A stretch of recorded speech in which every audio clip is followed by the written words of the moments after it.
He was locked in a secret room. He pushed the stone mill every day. Even when he fainted from exhaustion, he didn't dare stop for a second, because if he stopped, he could die. He survived for half a year on the daily supply of water and food, but he worked so hard to complete the instructions, but there was still no sign of getting out. Tom was sorry. If he could choose again, he would never have chosen this job. It turns out that just 6 months ago, Tom was invited for an interview, but when he sobered up, he realized he was in a secret room. He felt in his pockets, and his cell phone was taken away. He banged on the steel door, but there was no answer. Tom cursed. He'd been promised a management position, but he'd been tricked into coming to a place like this. Not only was it walled in on 3 sides, and a strange millstone in the center. While he was complaining, there was a noise coming from the exhaust vent. Tom rushed over, but the guy next door yelled at him to shut up, and then he started complaining about how they'd all been ripped off. They'd all been ripped off by the company. They'd had their employment contracts tampered with. They'd signed a contract of sale. They had to participate in experiments here to get out of here alive. Tom wanted to ask more questions, but the neighbors were quiet, and with a pregnant wife at home, he had to find a way to get out of here. But the 3 walls were too high.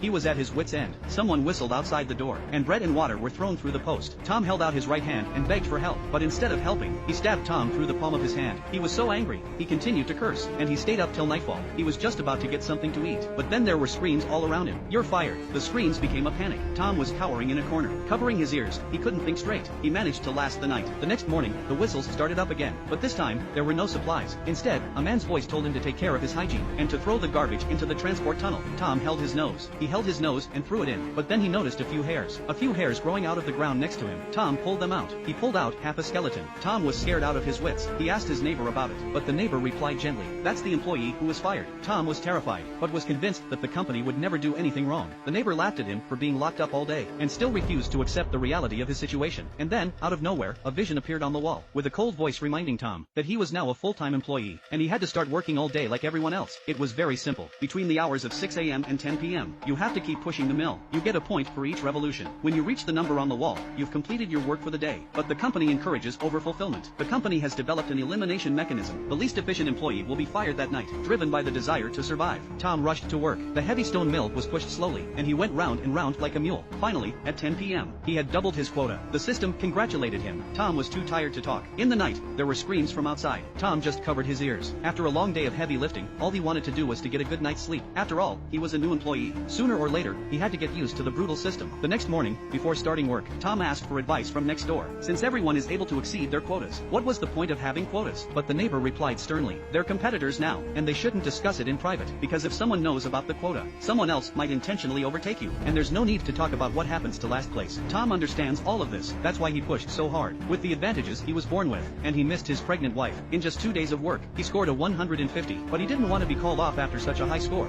Remove your clothes. Take off your clothes.